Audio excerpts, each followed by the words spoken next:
Assalamualaikum warahmatullahi wabarakatuh. Perkenalkan, nama saya Amalia Wulandari SPD Kim.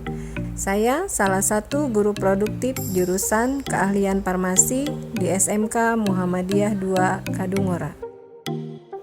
Pada kesempatan ini kita akan membahas tentang pemeriksaan peralatan di laboratorium farmasi.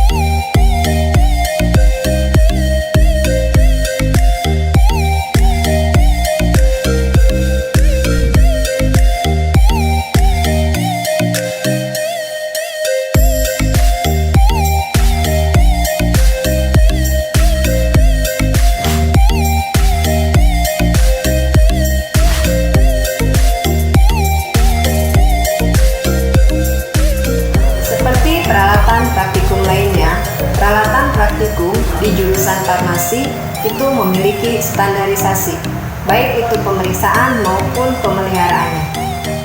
Karena alat yang kurang layak akan memberikan dampak berbeda pada proses pembelajaran praktikum di laboratorium. Untuk lebih jelasnya, mari kita simak video berikut ini.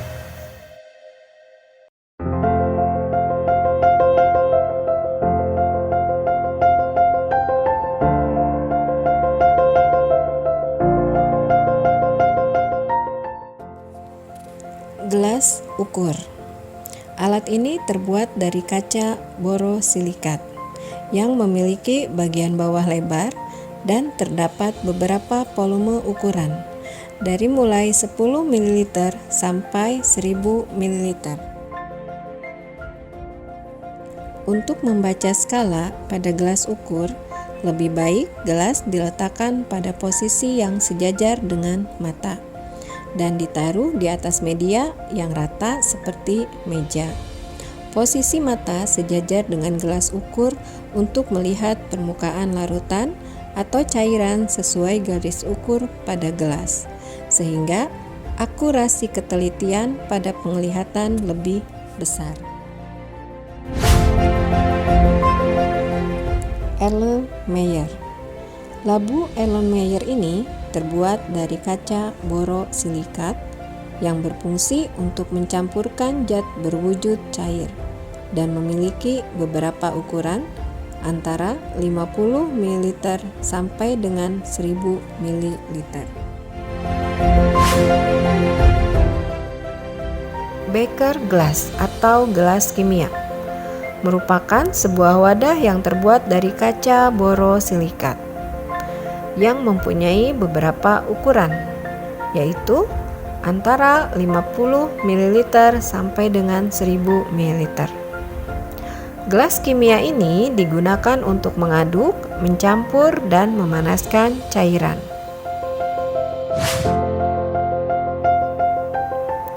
Gelas corong.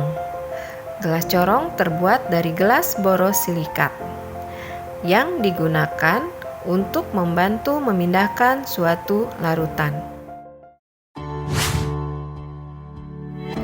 Batang pengaduk.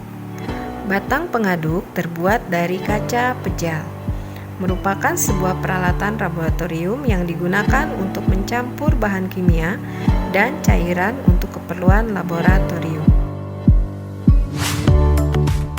Kaca arloji. Kaca arloji merupakan salah satu dari instrumen peralatan gelas laboratorium yang terbuat dari kaca atau gelas dengan berbentuk bulat dan cekung bawah. Fungsinya sebagai tempat menimbang bahan kimia berupa pasta, padatan, atau bubuk. Pipet tetes terbuat dari kaca atau plastik yang ujung bawahnya meruncing dan ujung atasnya ditutupi oleh karet. Alat ini merupakan salah satu alat yang sering digunakan di berbagai macam laboratorium.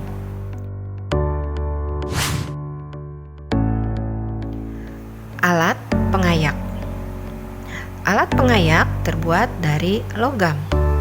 Alat pengayak ini digunakan untuk memisahkan bagian yang tidak diinginkan pada serbuk obat dari ukurannya.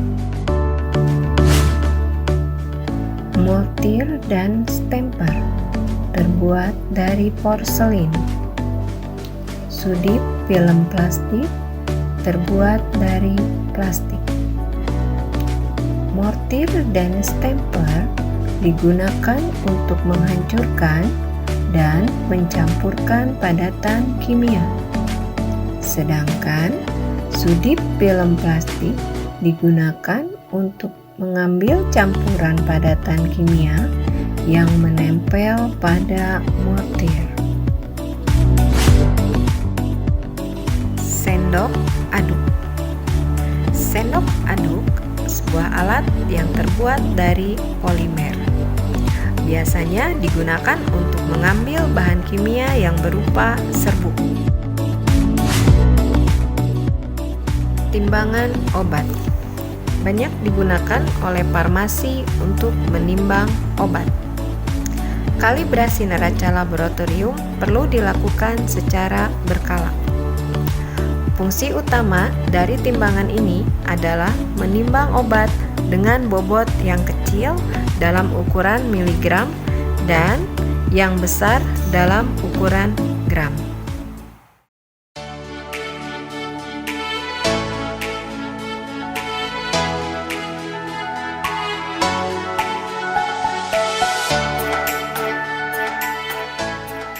Di dalam pemeliharaan Erlenmeyer, gelas kimia atau beker glass, dan gelas ukur, kita sebagai pengguna dapat memeliharanya dengan cara yang pertama, membersihkannya secara berkala. Yang kedua, mengecek standarisasi kelebaran bagian bawahnya. Yang ketiga, jangan lupa cek gambar takarannya karena ditakutkan angka atau penomorannya sudah memudar. Dan selebihnya, kita bisa menyimpan dan menggunakan peralatan tersebut dengan hati-hati, dan apabila setelah selesai penggunaan, kita simpan kembali ke tempatnya.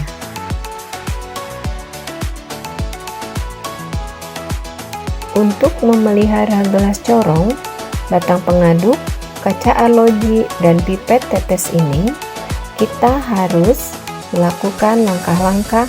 Yang pertama, membersihkan setiap saat ketika sudah selesai praktikum dan membuat penjadwalan secara berkala untuk kebersihan jika tidak dipakai.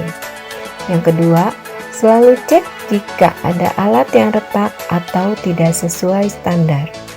Yang ketiga, karena bahannya dari gelas, maka menggunakan peralatan tersebut harus dengan hati-hati. Dan apabila setelah selesai digunakan, kita simpan kembali ke tempatnya.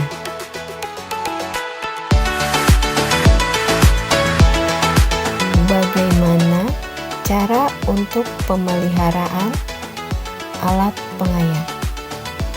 Yang pertama, kita buka dulu, kita pisahkan alat pengayak bagian atas dan bagian bawah.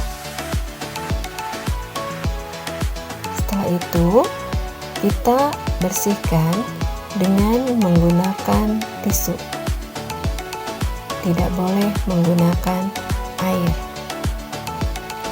Kita bersihkan zat-zat sisa hasil praktikum yang menempel pada alat pengayak. Kedua, membuat penjadwalan secara berkala untuk kebersihan jika tidak dipakai. Yang ketiga, selalu cek apakah alat masih sesuai dengan standar atau tidak layak pakai. Yang ketiga, setelah selesai penggunaan, simpan di tempatnya. Pemeliharaan untuk mortir dan stemper. Yang pertama, kita bersihkan setelah praktikum dengan cara mencucinya dengan menggunakan sabun dan air. Kedua, selalu simpan alat pada ketinggian yang tidak terlalu tinggi agar tidak terjatuh dan pecah. Yang ketiga, simpanlah secara terpisah antara mortir dan stemper atau jangan disatukan apalagi ditumpuk.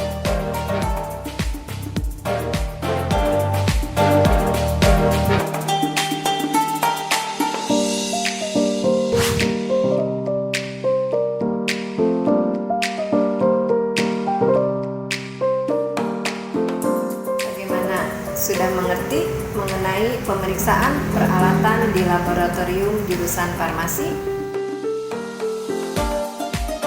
Terima kasih atas perhatiannya dan sekian untuk video pembelajaran kali ini. Semoga bermanfaat, semoga kita bisa bertemu di video pembelajaran yang lainnya. Vokasi kuat, SMK bisa, SMK hebat. Assalamualaikum warahmatullahi wabarakatuh.